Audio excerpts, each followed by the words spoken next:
Hello, I'm Diana Skaya, and welcome to Face to Face, our weekly summary of top events, but from a Central European perspective. And my guest today is TVP World Editor-in-Chief Michał Broniatowski. Michał, hello. Hello. The EU has just unveiled its latest 19th sanctions package against Russia. Michał, Ursula von der Leyen announced it, saying that the sanctions include measures against Russian energy revenues, also cryptocurrency and financial institutions. Now, from your perspective, Michał, which sector is going to be impacted the most? And this time around, what can we expect to be different? These sanctions, as Mrs. von der Leyen said, are mostly designed to tap the holes in this network of sanctions. We had 18 packages so far, and this one is 19th. There's no revolution. However, for the first time in these packages, China is mentioned by name. She said, we target refineries, oil traders, petrochemical companies in third countries, including China. I think a sort of nod towards President Trump, who said that America will impose its own sanctions against Russia on condition that Europe introduces huge tariffs against China and India. Europe is not going to do it, so apparently trying to make President Trump happy. I don't think they will, because President Trump is producing his demands not in order to get Europe to impose tariffs against these two big countries, because he knows they will never do it. He wants to delay his own decisions as long as possible and have pretexts. What do you mean by delaying his? Well, he's supposed, he's the biggest player, third-party player in this war. His suit should be followed, so he has to do something. The problem with him is that he's not very sure who is the aggressor in this war and who is not. Somehow he's constantly trying to placate the aggressor, which is Russia. He's not admitting the clear fact that these 20-odd Russian drones which entered Poland. I did want to talk about that later on, but I mean, you did bring it up now, so I might as well jump into it now, if you're okay with that. I mean, just like you said, Michał, why is he being so reluctant to say that? I mean, earlier he said that he's not happy with Putin, with the way the situation is unfolding. Yet at the same time, he really is, just like you said, reluctant to say that that this wasn't a mistake. That what happened? What's making him, take a step back in this? As I said, he doesn't want to make any definitive statements from which he would later would not be able to step back. He doesn't want to infuriate Putin. The problem is that you don't need to infuriate Putin for him to break any promises that he makes. Promises to Mr. Trump, who wants to trust everything which Putin says, as if last 7 months didn't teach him that he's the last person to be trusted in global politics. Michał, on a side note to that, we had a guest on one of our shows, Serhiy Prytula, who said that, quote, the Russian drone incursion into Poland last week made everyone in the West realize how far behind Ukraine NATO is. And now everybody is rushing to Ukraine to learn the ropes. Michał, do you think that suddenly Europe realizes that it woke up, or it's realizing that it's not prepared for something of a much larger scale? Europe and NATO in general must have noted that something new is going on the front between Russia and Ukraine over 3 years, but they did nothing about it. This huge change is that this war, from something which would be similar to what happened during the First World War, where the armies were sitting in front of each other in trenches. This time, it's no longer First World War. It's a new Star Wars, I would say. Yes, because, on the front line, there are only drones flying back and forth. And, these drones found their way somehow to the Polish airspace. Poland and NATO in general found themselves completely helpless in face of this aggression. They were attacking with F-35 planes, with small drones. It's like big airplanes against little flies. What it says that NATO is completely unprepared to the modern war. So what's it going to take for them to prepare themselves? While Ukraine is, NATO should continue helping Ukraine, but in exchange, it should get from Ukrainians the simple know-how to fight in today's war. So do you think it's taking place now? Do you think it's Poland's defense minister immediately went to Kiev. The visit may have been prepared earlier, before this Russian provocation, but the main topic of their meeting was how to get this Ukrainian unique knowledge about new warfare. Also, a new development after this attack, and which I think Polish defense minister was discussing in Kiev, is something which I'm sure Ukraine would welcome very much, that NATO would start finally to contribute in airspace defenses of Ukraine, because the best way to make sure that their drones or planes or rockets are not entering the airspace of NATO is to shoot them down above Ukraine. Now we are talking about drones, and now on to, let me ask you about the latest developments, Michał, taking place right here in Poland. And of course, since Belarus and Russia initiated their Zapad drills, right, Poland has shut its borders with Belarus indefinitely until further notice. Michał, the reality is that the situation on the Polish-Belarusian border is quite tense, but now also the suspension here doesn't only affect, of course, safe passage and travelers.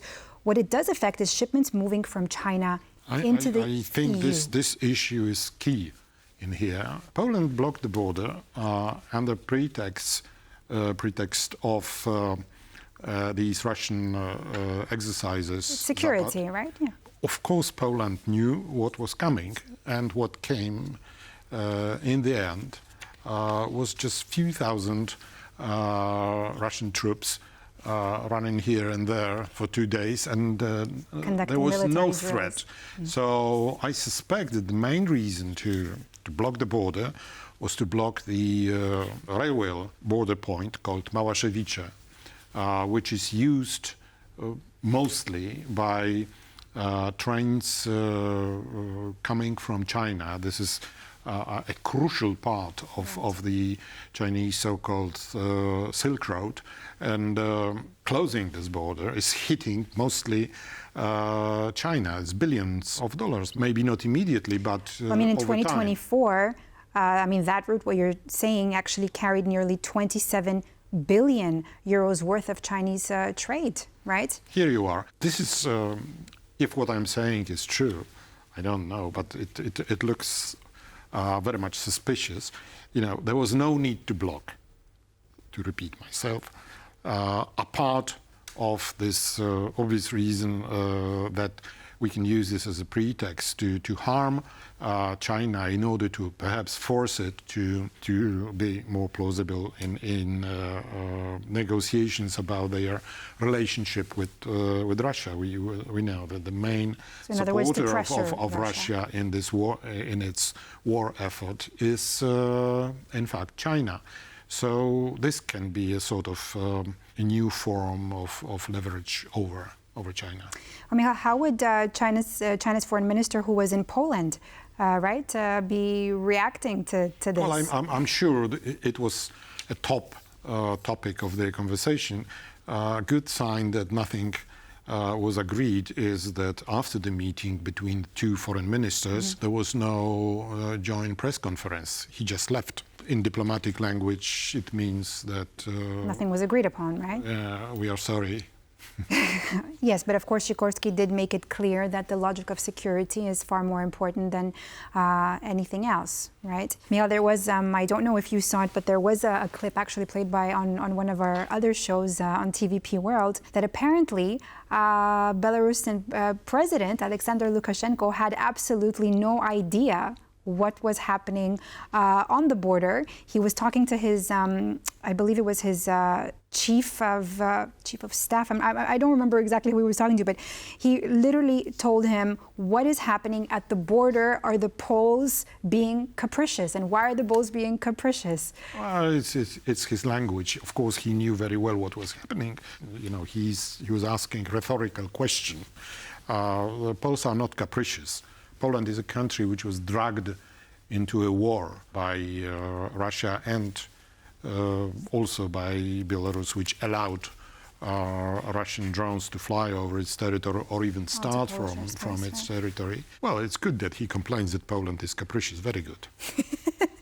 And yet, with all of this, and with all of this is going on, Donald Trump still doesn't, or actually thinks that, you know, the drones may have been an accident, or it wasn't, Russia didn't do it intentionally.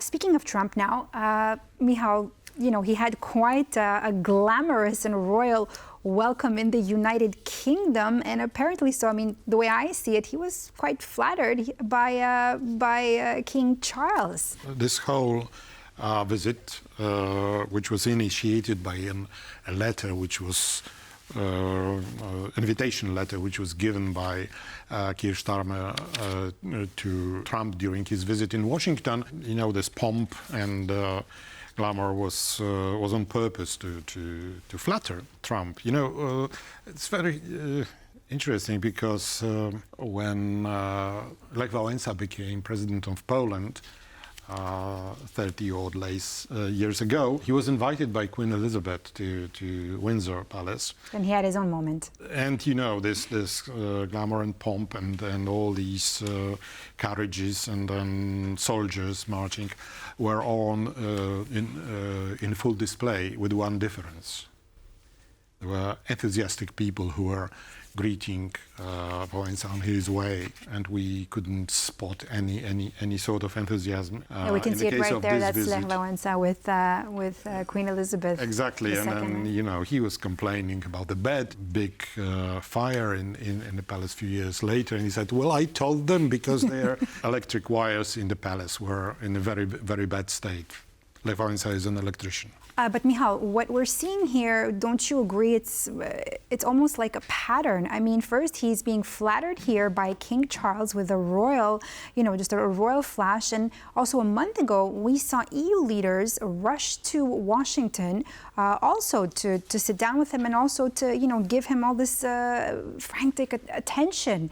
What's really going on here, Michał? I think there's I mean, can we read something behind? Well, there is a common reading of Trump's behavior among the leaders of Europe. Trump is, you know, not only acting on the basis of what the elders tell him, but also what his ego is telling him, and he loves to be in the spotlight and so on. So this is a method applied, but I'm not sure if it will be working in the end, because you know, next day he may speak to somebody else who will tell him a different story, or the same story but from different point of view, a different perspective, and he will change his mind. So of course it helps to make Mr. Trump happy.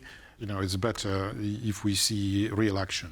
Ironically, isn't it funny that Vladimir Putin is probably the only one that's not flattering Trump, and the opposite is done, is that Donald Trump is flattering Vladimir Putin? Yes. Do you agree, or result is the same, no change.